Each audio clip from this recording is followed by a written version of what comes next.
안녕하세요. 오늘은 저번 시간에 이어 하버드 상위 1%의 비밀 세 번째 시간입니다.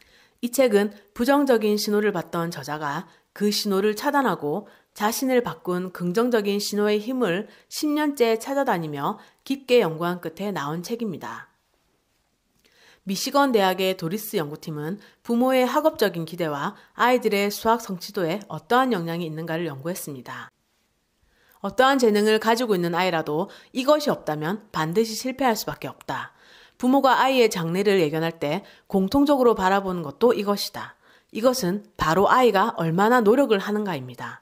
노력이 아이의 성공에서 핵심 매개 변수로 자리 잡는다는 사실입니다. 경북 예천에는 3대가 교사였던 집안에 이제 막 중학교 졸업장을 받은 한 남학생이 있었습니다.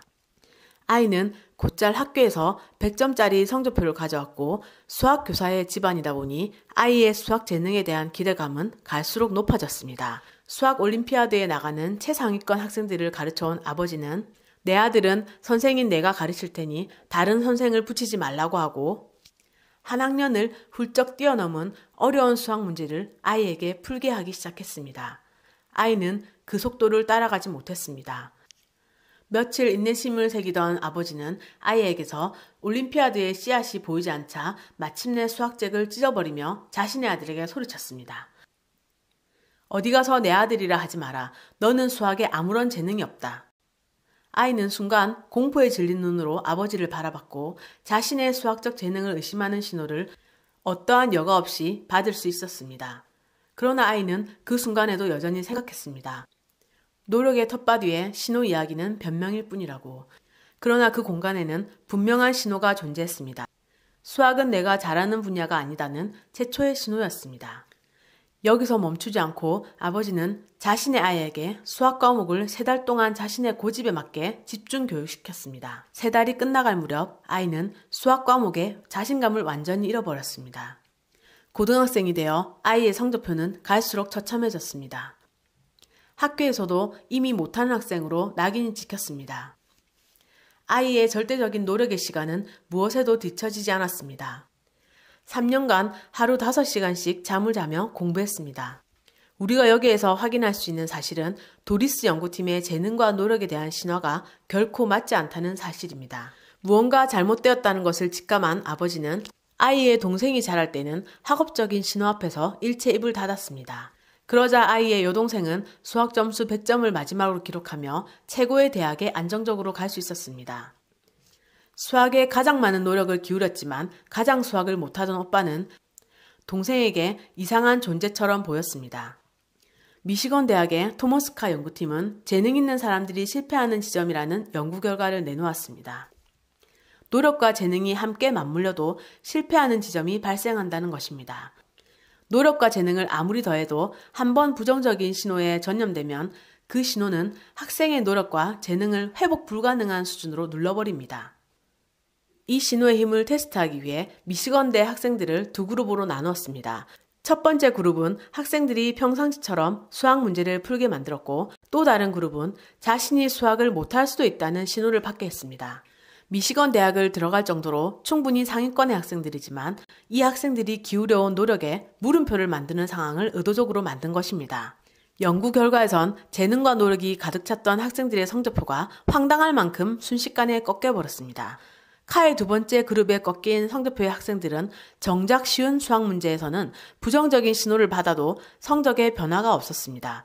그러나 까다로운 고난이도 수학 문제에서는 확연할 정도로 성적이 떨어지는 것을 관찰할 수 있었습니다. 왜 고난이도 문제를 풀 때 신호가 영향을 주는 걸까? 심리학자들은 이 질문에 대한 답을 우리의 작업 기억력에서 찾고 있습니다. 부정적인 신호는 순간적으로 우리의 뇌 속의 작업 기억력을 떨어뜨려 버립니다. 작업 기억력은 재능과 밀접하게 연관되어 있습니다. 작업 기억력이 높을수록 수학의 고차원적인 사고를 폭넓게 할 수 있게 됩니다. 그러나 공부를 못한다는 신호를 받은 학생들은 작업 기억력이 예외 없이 감소합니다. 카 연구팀은 노력과 재능보다 신호가 더 중요하다는 사실을 발견해냈습니다. 다시 예천으로 돌아가 봅니다. 수학교사인 부모는 자녀에게 너무 빠른 기대와 너무 빠른 실망을 던졌습니다. 그 신호를 아이는 흡수하면서 카의 실험실에 있던 학생처럼 점수가 꺾였습니다. 재능과 노력으로 설명되지 않는 구간이 아이에게 만들어진 것입니다. 2005년 서울의 한 오래된 아파트 옥상에 100kg가 넘는 거구인 짧은 머리의 남학생이 올라갔습니다. 엘리베이터의 마지막 층을 누르면서 학생은 이쯤에서 끝내는 게 좋겠다고 생각했습니다. 그에게는 난독증이 있었고 그를 평가하는 모든 분야별 점수는 엉망이었습니다. 소년은 정말로 완벽한 사회 시스템의 패배자였습니다. 하지만 소년은 뛰어내리지 않았습니다. 소년이 죽음 앞에서 경험한 교훈은 바로 이것입니다. 모든 것들은 무로 돌아간다. 내가 방금 경험한 죽음의 순간도 모든 것이 사라지는 무존재를 경험했던 순간입니다. 내가 무로 빨려 들어가는 순간 놀랍게도 나는 나를 정의했던 주변의 그 많은 신호들도 함께 빨려 들어가서 사라지는 현상을 경험했습니다. 사람들이 나를 정의했던 모든 것들 또한 본질 앞에서는 결국 무로 돌아간다.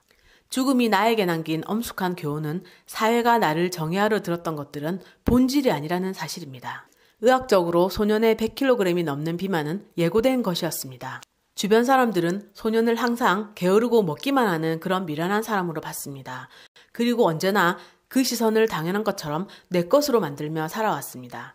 소년이 제일 먼저 했던 것은 그런 신호를 보냈던 사람들을 내 반경에서 쫓아냈다는 것입니다. 그것을 차단하자 소년은 4달 만에 몸 절반을 비우는 데 성공했습니다. 평생 엉망진창으로 살 줄 알았던 소년은 평생을 그렇게 될 것이라 여기던 사람들을 차단하자 완전히 바뀌었습니다. 그리고 긍정적인 신호가 새롭게 다가왔던 경험을 겪게 됩니다. 한 음악평론가가 다가와 글이 굉장히 특별하다며 자신의 명함을 건네줬고 소년의 글은 그의 선택으로 책으로 출간이 되었습니다. 그 음악평론가는 소년의 글이 충분히 많은 사람들에게 읽힐 가치가 있다고 얘기해줬습니다. 그것은 로즌솔의 손가락이었습니다. 그렇게 소년을 향했던 그의 손가락이 소년을 완전히 바꿨습니다. 난독증은 치료가 가능한 것이었습니다.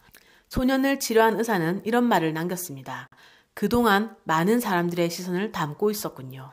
그 시선을 해체하는 것이 난독증 치료와 연결되어 있다고 의사는 말했습니다. 글자를 못 읽어서 자살 시도까지 했던 소년은 새로운 신호를 만나자 글자로 성공할 수가 있었습니다. 절반 이상 틀렸던 언어 영역 시험을 다 마칠 수 있었고 수학 또한 1년을 다시 공부하자 1등급이 나올 수 있었습니다. 소년은 소년을 바꿨던 신호의 힘을 10년째 찾아다니며 깊게 연구했습니다. 지금 당신이 서 있는 분야에서 당신은 어떤 신호를 받고 있는가요? 당신의 한계를 긋는 신호를 차단하고 가장 깊은 이해가 담긴 공부를 할 때 당신은 얼마나 놀랍게 변화할 수 있을까요? 우리는 이 질문에 대한 답을 확인하며 우리만의 가장 깊은 답을 만들어 갈 것입니다. 2018년도에 나온 이 책은 읽은 독자들이 재발견해 입소문만으로 역주행 베스트셀러가 됐습니다. 외부의 부정적 신호를 차단하고 나만의 깊이를 발견할 용기를 갖고 싶다면 꼭 한번 읽어보시기 바랍니다. 이상 하버드 상위 1%의 비밀이었습니다. 감사합니다.